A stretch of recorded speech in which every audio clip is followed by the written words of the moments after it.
Hey guys, another One Take review, and today I wanted to talk about the new Tears for Fears album, The Tipping Point.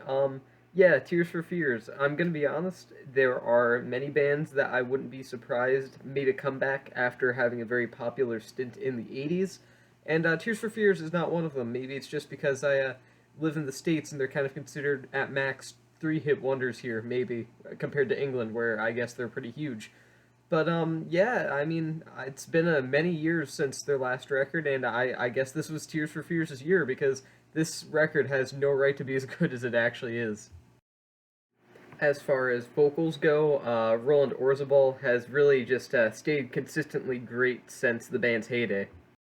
I mean, his voice sounds just as passionate as ever here, but there's a sense of maturity in his voice, the voice of a man who has lived life and been through life's ups and downs, and it almost adds another layer to Tears for Fears' music that has arguably never been there before the tipping point, and I do think it makes it at least a unique record. I won't say that it's better than something like, say, Songs for the Big Chair, but it does make for an interesting album at the very least.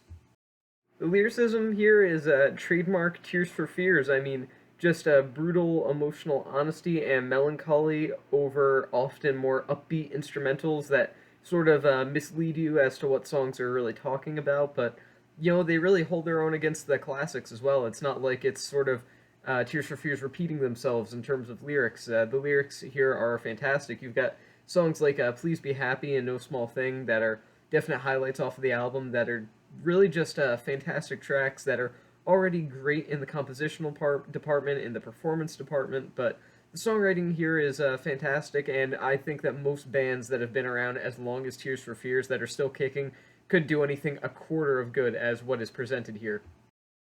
The instrumentals here are they're pretty fine as well. I will say that instrumentals have never been Tears for Fears' strong suit per se. They've always been a fine instrumental band, but they've always been more about sort of aesthetic and atmosphere and lyricism, kind of everything else that isn't instrumentals. And I mean that really shows here. There are again some fine instrumentals. Most of the album is fine instrumentally, but there are some songs here like "Break the Man" that are kind of just like basic pop that kind of leaves you disappointed and expecting more from a band as widely beloved and praised as Tears for Fears. You've also got the closer "Stay," which is actually probably the worst song on the album. It's painfully mediocre, and I think it's what most bands that are Tears for Fears' age doing the same thing are able to achieve, just pure mediocrity. I mean, as much as I hate to say it, even though they aren't exactly the same, but bands from the same period, like Duran Duran, have just been putting out very mediocre music for some time now.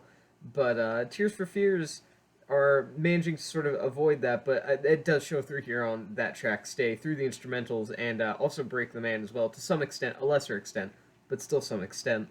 And I do think that the instrumentals, again, while not the band's strong suit, even in their golden age, if you will, I just don't think they're all that great here for the most part, but they're not bad either. There's only a couple songs that I would say are weaker than what you would expect from the band. The production here is actually shockingly fantastic, if I'm being honest. Behind the scenes of this album included band members Roland Orzabal and Kurt Smith, but also is Ted Jensen. And if Ted Jensen sounds familiar to you as a name, that's probably because that man has worked on an unhealthy amount of albums over the years. I mean, really, I think it might be an addiction. The man's mastered albums for everyone from the Eagles to Green Day to James Taylor to Soulfly to I think there's a Nora Jones album in there somewhere. I want to say The Stranger by Billy Joel he mastered as well. The man just has a list of albums he's worked on that probably goes on for thousands of albums, to be honest.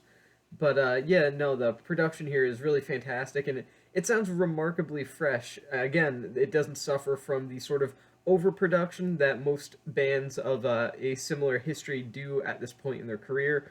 But at the same time, it kind of is just enough production. It never goes over. It's just enough over the top kind of production to make it work for Tears for Fears and almost sound like the band are weirdly young.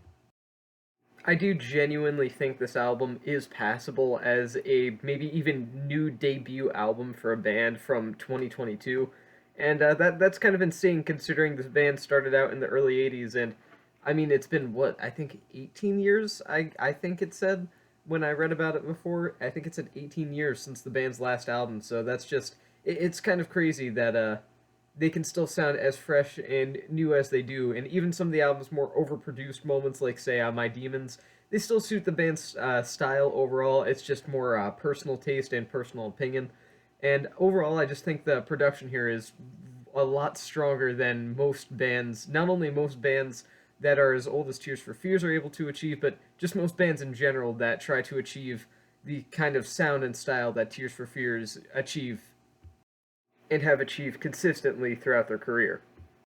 So overall, the tipping point was something I expected to say to, and it's a to. It's a difference, you know. I mean, I was expecting it to just be kind of another once really good '80s band to have just kind of fallen off into mediocrity like many of their peers have done over the years, but it's not so here. Even though there are a couple kind of clunkers throughout the track list, for the most part, it's a really great, consistent record that still sounds very fresh. It doesn't sound like a band that released albums in the early '80s, but yeah, it sounds pretty fantastic. So if you took out a couple songs here or there, like say "Break the Man" I mentioned before, as well as "Stay," I would maybe consider giving this a 4.5 out of 5. But there are just a couple weaker moments here, and the instrumentals always can improve, but that's just been an issue throughout Tears for Fears' career always. So with that being said, I'm going to give this album 4 stars out of 5. It's a lot better than expected, I'll say that much.